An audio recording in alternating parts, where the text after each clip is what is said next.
Hello students, मैं सट्टा sir स्वागत है आप सभी का बहुत बहुत हमारे यूट्यूब चैनल पे। तो स्टूडेंट्स आइए आज के इस वीडियो में हम निदानात्मक कक्षा हेतु मॉड्यूल कक्षा 9वीं गणित। तो स्टूडेंट जैसा कि आपको मालूम है कि हम निदानात्मक कक्षा का जो मॉड्यूल है कक्षा 9वीं गणित विषय का, तो हम इसका सॉल्यूशन आपको प्रोवाइड करा रहे हैं। तो स्टूडेंट इसमें हमने इस मॉड्यूल में एक अनुक्रमणिका दी गई है, यानी इसमें बताया गया वरीयता क्रम अनुसार, यानी ये मॉड्यूल पूरा ध्यान में रखकर बनाया गया है स्टूडेंट कि जब आप एग्जाम की तैयारी करने जाएं तो किस क्रम में आपको अध्याय को पढ़ना है। यानी आपको अध्याय 1 2 3 4 5 6 7 ऐसा नहीं पढ़ना है।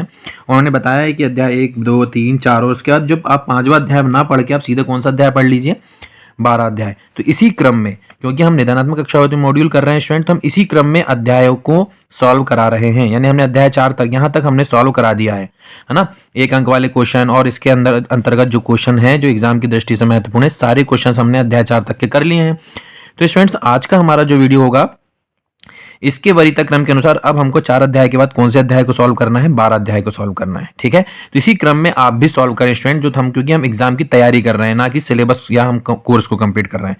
ठीक है, तो इसके लिए आप अध्याय 12 ही हमारा आज का जो हमारा टॉपिक होने वाला है वो अध्याय 12 होने वाला है स्टूडेंट। और अध्याय 12 क्या है? सांख्यिकी। ठीक है, तो चलिए स्टूडेंट ज्यादा देर नहीं करते हैं, शुरू करते हैं। शुरू करने से पहले एक रिक्वेस्ट है, यदि यदि आप हमारे चैनल को पहली बार विजिट कर रहे हैं तो चैनल को सब्सक्राइब जरूर करें और बेल आइकन दबाएं ताकि आसानी से हमारे वीडियो आप तक पहुंच सकें और आप बहुत अच्छे से मैथमेटिक्स की तैयारी कर सकें। ठीक है, तो चलिए ज़्यादा देर नहीं करते हैं और शुरू करते हैं। ठीक है, तो चलिए स्टूडेंट्स अध्याय 12 है सांख्यिकी। ठीक, चलिए अब स्टूडेंट्स में हम अभ्यास प्रश्नावली में आते हैं। अभ्यास प्रश्नावली में हमारा जो पहला वीडियो होता है स्टूडेंट हर अध्याय का, पहले वीडियो में हम इसके 1 अंक वाले क्वेश्चंस को सॉल्व करते हैं और दूसरे वीडियो में हम इसके सारे क्वेश्चन को सॉल्व करते हैं। हमने बिल्कुल एक नियमित क्रम बनाया है स्टूडेंट कि हर अध्याय के 2 वीडियो हम आपको देने वाले हैं। पहले वीडियो में 1 अंक वाले क्वेश्चन सॉल्व होते हैं और दूसरे वीडियो में इसके सारे क्वेश्चन, है ना। चलिए स्टूडेंट ज़्यादा देर नहीं करते हैं और शुरू करते हैं। अब यहाँ पर पहला प्रश्न है कि सही विकल्प चुनकर लिखिए। तो वह विज्ञान जो प्रदत्त आंकड़ों के संकलन, विश्लेषण तथा निर्वचन से संबंधित नियमों का अध्ययन करता है कहलाता है। तो स्टूडेंट देखो, थोड़ा सा यदि हम दिमाग लगाएं तो हम सांख्यिकी पढ़ रहे हैं, तो सीधी सी बात है कि ये क्या कहलाएगा? सांख्यिकी कहलाएगा, है ना। तो इसलिए इसका सही आंसर क्या कहलाएगा?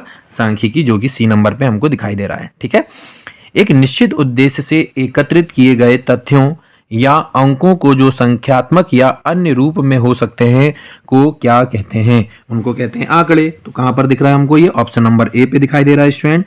तो ऑप्शन नंबर ए जो है वो आंकड़े सही हमारा जाएगा, ऑप्शन नंबर ए पे। ठीक है, चलिए इसके बाद है तीसरा प्रश्न।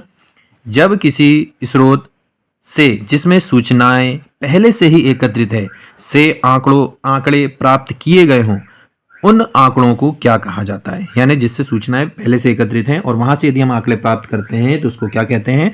वो कहलाते हैं द्वितीयक आंकड़े। कहां पर दिख रहा है हमको? ऑप्शन नंबर बी पे, इसलिए इसका सही आंसर हो जाएगा ऑप्शन नंबर बी, द्वितीयक आंकड़े। ठीक है, चलिए अब चौथा है हमारे पास कि सभी प्रेक्षणों का योग बटे प्रेक्षणों की कुल संख्या क्या कहलाता है? तो ये सभी को याद भी होगा, माध्य कहलाता है, जो ऑप्शन नंबर काय में दिखाई दे रहा है? सी में, इसलिए इसका सही आंसर हो जाएगा ऑप्शन नंबर सी। ठीक है, माध्य, माध्यक और बहुलक का अध्ययन किया जाता है। तो माध्य, माध्यिका और बहुलक जो है वो केंद्रीय प्रवृत्ति की माप कहलाती है, जो कहां पर दिख रहा है स्टूडेंट हमको? बी नंबर पे। तो इसलिए इसका सही आंसर हो जाएगा केंद्रीय प्रवृत्ति की माप में।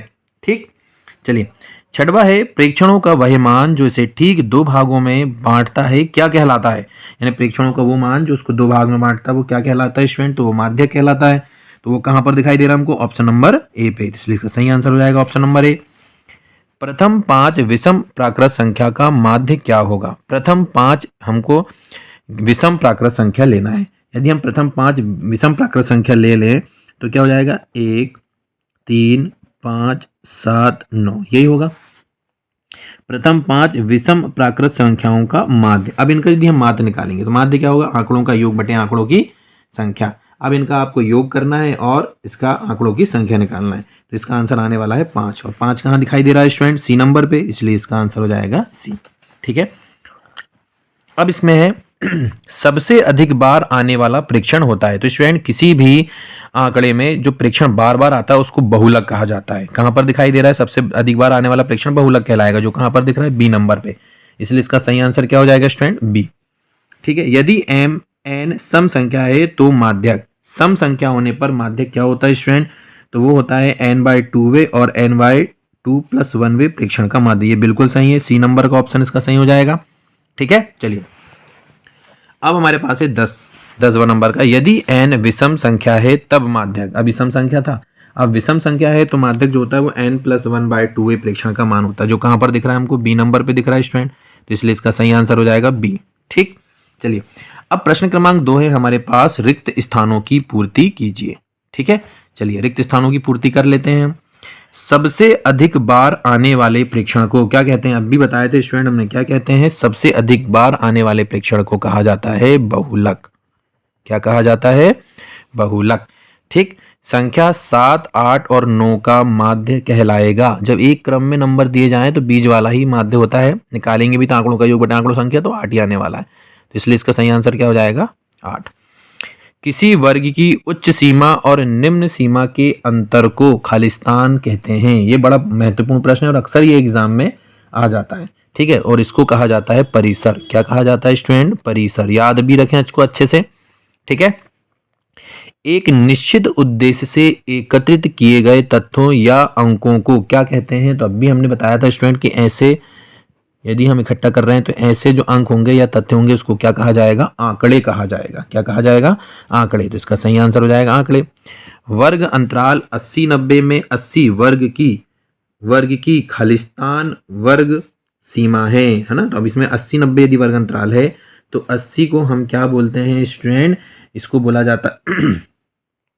बोला जाता है निम्न सीमा। क्या बोला जाता है, निम्न, क्योंकि पहले वाली निम्न सीमा, अगले वाली उच्च सीमा, तो ये निम्न है, 80 पूछा है इसलिए यहाँ पर क्या जाएगा, निम्न वर्ग सीमा कहलाएगी।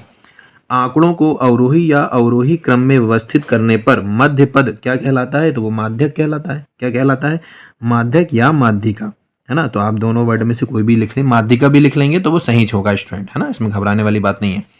चलिए अब हमारे पास है प्रश्न क्रमांक 3, और प्रश्न क्रमांक 3 क्या है, सत्य असत्य बताइए, है ना, यानी हमको सत्य असत्य लिखना है। ठीक है, चलिए लिखें। अब हमको सत्य सत्य की यदि बात आ रही है तो पहला है सबसे अधिक बार आने वाला प्रेक्षण को, सॉरी सत्य सत्य की बात आ रही ना, सबसे अधिक बार आने वाले प्रेक्षण को बहुलक कहा जाता है। बिल्कुल सही बात है, अब भी हम पढ़ चुके हैं, तो ये हो गया सत्य।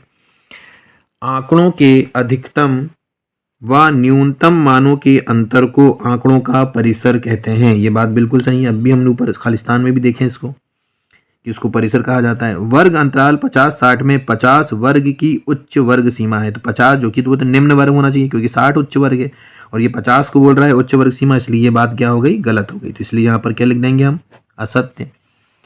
वर्ग अंतराल 10-20 में 20 वर्ग की उच्च वर्ग सीमा है। देखो 10 और 20 में उच्च देख, 20 को उच्च बोला है, बिल्कुल सही बोला है ना, और 10 निम्न होगा, तो ये बात जो बोली गई ये बिल्कुल सही है, इसलिए ये क्या हो गया, सत्य हो गया। दंड चित्र सदैव ऊर्ध्वाधर बनाए जाते हैं। ठीक है, क्या बोला है कि दंड चित्र जो होते हैं वो सदैव ऊर्ध्वाधर बनाए जाते हैं। क्या ये बात बिल्कुल सही है, तो ये बात बिल्कुल सही है, इसलिए क्या हो जाएगा, ये सत्य। माध्यक आंकड़ों को आरोही या अवरोही क्रम में व्यवस्थित करने पर मध्य पद होता है। ये बात भी बिल्कुल सही हो गई, तो ये भी हो गया सत्य। माध्य आंकड़ों का औसत मान होता है, तो ये बात भी बिल्कुल सही है, यानी ये भी क्या हो गई, सत्य। यानी लगभग सभी सत्य हैं, केवल तीसरा वाला असत्य आ रहा है स्टूडेंट। ठीक है, बाकी सब क्या है, सत्य हैं। ठीक, चलिए अब है एक शब्द या एक वाक्य में उत्तर। चलिए इसको भी देते हैं। सबसे अधिक बार आने वाले प्रेक्षण को क्या कहते हैं, ये बार बार ये प्रश्न दोहराया जा रहा है, तो इसको क्या कहा जाता है स्टूडेंट, बहुलक कहा जाता है। 2 4 2 7 4 5 5 x का बहुलक 4 है, तो x का मान बताइए। ठीक है, तो हमको x का मान निकालना है, तो x के मान को हम दिमाग लगाएंगे और जब इसको हम निकालेंगे तो इसका आंसर आ जाएगा 4। ठीक है, 50 से 60 का परास ज्ञात करो, तो इन दोनों के बीच का अंतर, इन दोनों के बीच का अंतर कितना है, 10, तो वो 10 जो है वो क्या हो जाएगी, परास, यानी इन दोनों के बीच की जो परास है वो कितनी है, 10 है।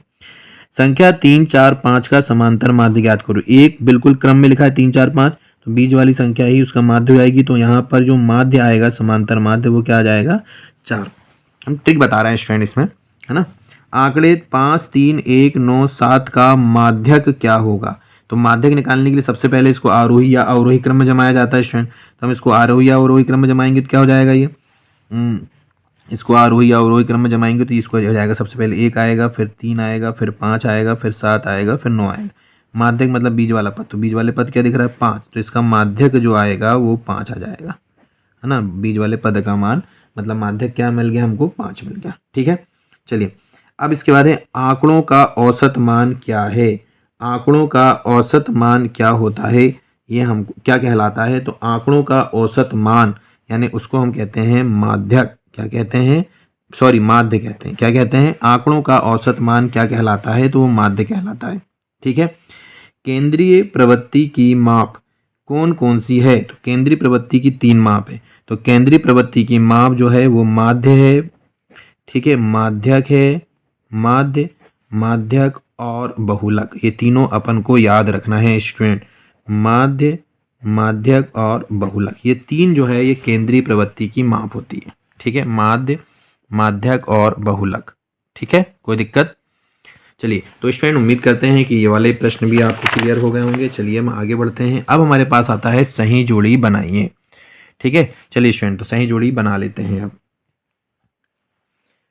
पहला है माध्य, माध्यक और बहुलक है। माध्य, माध्यक और बहुलक जो है वो क्या क्या है स्टूडेंट, केंद्रीय प्रवृत्ति की माप, जो कहाँ पर दिख रहा है हमको दा नंबर पे, तो इसलिए इसका सही आंसर हो जाएगा दा, केंद्रीय प्रवृत्ति की माप। ठीक है, दूसरा है सबसे अधिक बार आने वाला प्रेक्षण, बहुलक कहलाता है, कहाँ पर दिख रहा है आ नंबर पे, इसलिए इसका सही आंसर हो गया आ, बहुलक। ठीक है, आंकड़ों का औसत मान माध्य कहलाता है, जो दिख रहा है हमको चा में, तो इसलिए इसका सही आंसर क्या हो गया चा। वितरण को आरोही या अवरोही क्रम में करने पर मध्य पद माध्यक कहलाता है, जो कहाँ दिख रहा है सा नंबर पर, इसलिए इसका सही आंसर क्या हो गया सा। ठीक है, 5, 6 और 7 का माध्य, तो ये बीज वाला आ जाएगा 6, तो 6 कहाँ दिख रहा है बा में, इसलिए इसका सही आंसर क्या हो गया बा। 7, 1, 3, 9, 5 का माध्यक, इसको आरोही क्रम में जमा लेंगे और आरोही क्रम में जमाएंगे तो 5 बीच में आ रहा है, इसलिए इसका सही आंसर क्या हो जाएगा 5। ठीक है, कोई दिक्कत। वर्ग अंतराल 50 से 60 की उच्च वर्ग सीमा, उच्च वर्ग सीमा मतलब जो बड़ी संख्या दिखेगी इसमें, तो बड़ी संख्या 60 दिख रही, तो उच्च वर्ग सीमा क्या हो गई 60। वर्ग अंतराल 50 से 60 की निम्न वर्ग सीमा मतलब छोटा वाला मान, तो छोटा वाला मान क्या है 50, तो इसका आंसर आ जाएगा 50। अच्छा दिख रहा है ना। तो इस तरीके से हमने इसकी सही जोड़ी भी सॉल्व कर दी स्टूडेंट्स। तो स्टूडेंट्स उम्मीद करते हैं कि इस वीडियो के माध्यम से आपको प्रश्न क्रमांक 1 से लेकर प्रश्न क्रमांक 5 तक के जो क्वेश्चन हमने यानी सही जोड़ी तक के जो क्वेश्चन कराएं ये आपको क्लियर समझ में आ गए होंगे। आशा करते हैं वीडियो आपको अच्छा लगा होगा। वीडियो अच्छा लगा हो तो वीडियो को लाइक कीजिए, चैनल को सब्सक्राइब कीजिए और दोस्तों के साथ शेयर कीजिए। चलिए स्टूडेंट्स फिर अगले वीडियो में मिलेंगे, इसके आगे के क्वेश्चन भी हम इसको सॉल्व कराएंगे अगले वीडियो में। तब तक के लिए धन्यवाद। यदि आपको वीडियो अच्छा लगे तो स्टूडेंट वीडियो को लाइक करना ना भूलें और चैनल को सब्सक्राइब जरूर करें। फिर मिलेंगे अगले वीडियो में, धन्यवाद।